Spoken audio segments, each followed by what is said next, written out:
Valentine's Day is upon us. It is the time for love and love making. It is also a time for you to go out and buy yourself a nice, well-fitted suit. You go make reservations at a restaurant, buying chocolate, candy, flowers, and the voice of Luther Vandross playing in the background. Excuse me, miss, oh, what's your name? Where are you from? And I come, and possibly can I take you out tonight? To the movies, to the park. I have you home before it's dark. And let me know, can I take you out tonight? Alright, so in today's video, I want to talk about my very first Valentine's Day date that I ever had. And how horribly wrong, horribly wrong it went. So this one is gonna be probably a little emotional. I'm a little embarrassed to talk about this, but this is gonna be a good video. And this is gonna be something fun to talk about. So let's jump right into this video. All right, so the best way to start this story is to probably go back about 5 months from February 14, 2011. It was September 1st, 2010, which so happened to be my 21st birthday. I just got back from a 1-year deployment in Iraq, and I was ready to partay. A couple of weeks later, I met this beautiful, beautiful lady, and then fast forward 2 months after that, we were dating. And we became inseparable. We were around each other all the time, seeing each other every single night. We were also constantly texting each other.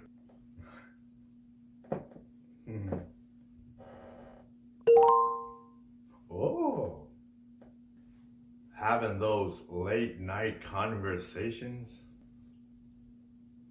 I know you hang up. No, you hang up. No, silly, you hang up. Girl, I said hang up. I can remember the first time we even kissed and how enthralled I was. I was so enthralled by that kiss that I actually got lost driving back home to the barracks. Let's fast forward 3 months later, and it was finally Valentine's Day. And I had made reservation at this 5-star lobster restaurant. It was one of her favorite restaurants to eat at. But there was a problem. A really big problem. I was broke. I didn't have no money. Now, I had money at the time I made the reservations, but bills and stuff came in and I didn't have any money. So now I'm thinking, oh crap. I made reservations at this 5-star restaurant. It's Valentine's Day and I don't have the money to pay for dinner. All right, so now I'm freaking out. I made reservations at this 5-star restaurant, but I have no way to pay for it. I'm thinking to myself, what do I do? What do I do? It's Valentine's Day, my very first Valentine's Day. What do I do? I don't want to disappoint her. Certainly don't want to disappoint myself. So what do? I borrow money. So I asked one of my best friends at the time if I could borrow the money. See, he knew how much I really liked this girl, and he was very happy to do it. So now I'm all excited again. I'm done freaking out, and I'm super excited. I get all dressed up for the night. Now at the time, of course, I was not the suit wearing, tie flopping, dreadlock naughty, suave hottie that you see before you today. All right, so I go out, I buy her flowers, I buy her candy, I buy her a nice teddy bear, and I even buy her a Valentine's Day card. The night was set, I was ready for a wonderful, wonderful evening. This is where mistake number one of the night happens. I didn't sign the card. I gave her a blank ass card. And she called me out on it. So I was a little embarrassed about that, but that's okay. That didn't ruin the night. It was still going to be a lovely evening. She looked absolutely stunning that night. And she was perfect. She looked like the first glimmer of a sunrise. She moved like the motion in an ocean wave. She was a twinkle in a shooting star.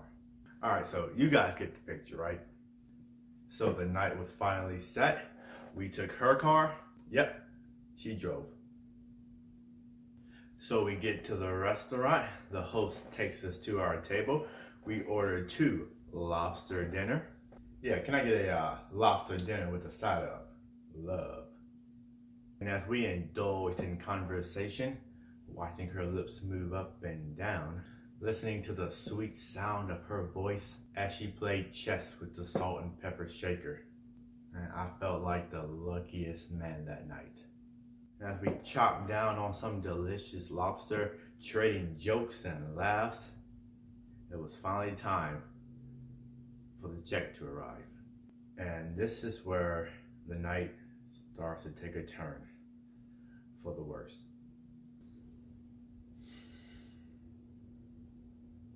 So when the check arrived, and I looked down at the check, the bill was a lot more expensive than I thought. I didn't have the money to pay for it. I think it was like $142, and all I had on me was $80. Everything just stood still. I was freaking out in my head once again. I was staring at the check as if it was going to change. Like, I'm asking myself, like, how am I gonna pay for this? What am I gonna do? Now, of course, I could have just been upfront about it and just admitted that, hey, dinner was a little bit more expensive than I thought, and maybe we can go half on it. But at the time, I was young, I was immature, and I was never put in this type of situation before. So I had no idea what to do. So she's beginning to sense that I'm unable to pay for it. So she whips out her credit card and pays for our dinner. That was super humiliating, to say the least. After dinner was paid, she grabs her purse, she storms out of the restaurant.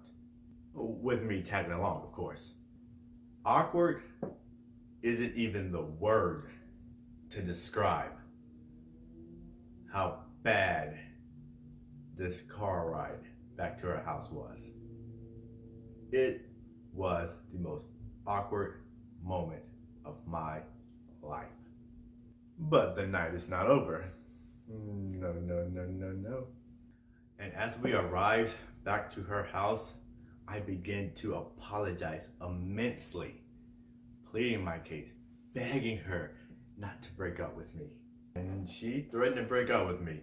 A little bit of, maybe we're not meant for each other. A little bit of, I think we're just 2 different people. A little bit of, I don't think this is going to work.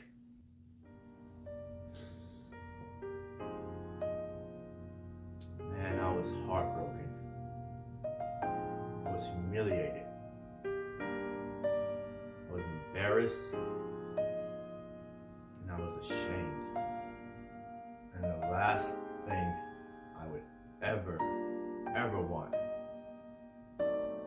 is to lose her. So I did what any desperate man would do when he's about to lose the woman that he loves. I did what I had to do. And what I did was, I asked her to marry me.